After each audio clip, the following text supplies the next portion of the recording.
Buod ng Florante at Laura, Aralin 17, Nalulumbay na Puso, Saknong 224 hanggang 242.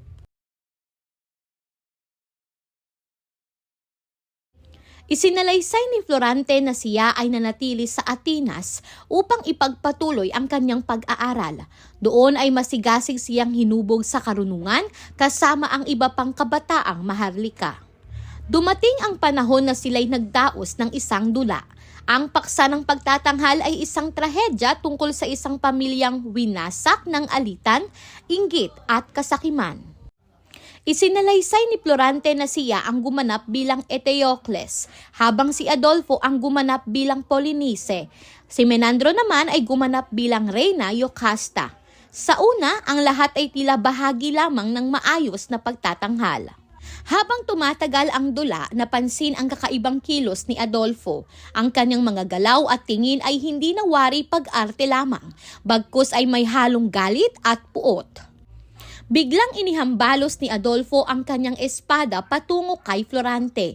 Ang inaakalang kilos ng pagganap ay naging isang tunay na pagtatangka sa buhay. Nagkagulo ang mga manonood, hindi agad nila matiyak kung bahagi pa rin ba iyon ng dula o isang totoong pananakit na ang nagaganap sa harap nila. Sa gitna ng panganib, agad na kumilos si Menandro. Hinarang niya ang espada ni Adolfo at itinulak ito palayo. Dahil sa kanyang tapang at katapatan, naligtas si Florante mula sa tiyak na kamatayan.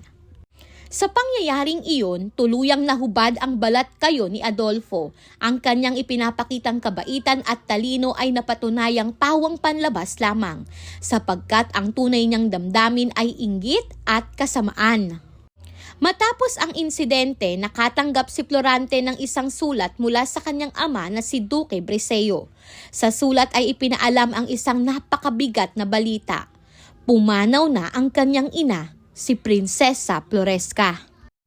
Isinalaysay ni Florante na sa sandaling mabasa niya ang sulat, siya'y labis na nalugmok. Ang pagtataksil ni Adolfo at ang pagkamatay ng kanyang ina ay sabay na dumagok sa kanyang puso, dahilan upang siya'y mabalot ng matinding lungkot at pangungulila. Sa Aralin 17, Nalulumbay na Puso, ipinakita ni Francisco Balagtas ang paniniwala niyang ang tunay na pagsubok ng tao ay hindi lamang nagmumula sa panlabas na kaaway, kundi sa sunod-sunod na dagok sa damdamin. Matapos ang pagtataksil ni Adolfo at ang pagkamatay ng ina ni Florante, inilalarawan ng akda ang isang pusong labis na sugatan at nalulumbay. Para kay Balagtas, ang dalamhati ay hindi kahinaan, kundi likas na damdaming pantao na kailangang maramdaman upang mapagtibay ang loob.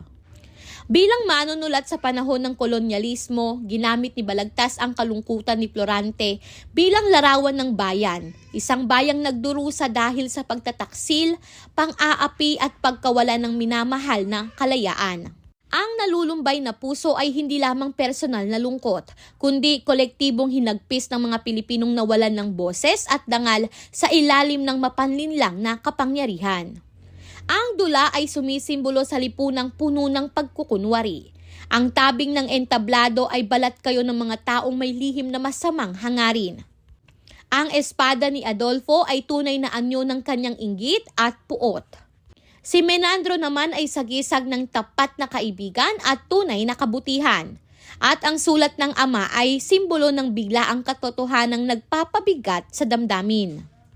Noong panahon ng Kastila, maraming Pilipino ang nalulumbay ang puso dahil sa pagkawala ng sariling lupa at kalayaan, pagkamatay ng mga mahal sa buhay dulot ng pang-aapi, pananahimik sa harap ng kapangyarihan.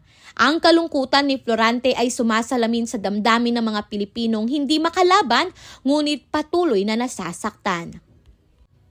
Hanggang ngayon, maraming kabataan ang nakaranas ng lungkot dahil sa pagkawala ng mahal sa buhay, pagtataksil ng kaibigan o pakiramdam ng pag-iisa kahit may kasama.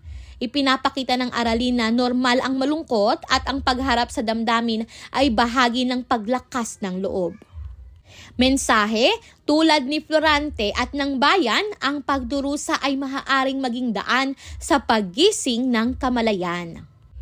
Sagutin ang sumusunod na tanong. Una, ano ang kahalagahan ng dulang itinanghal sa Atinas?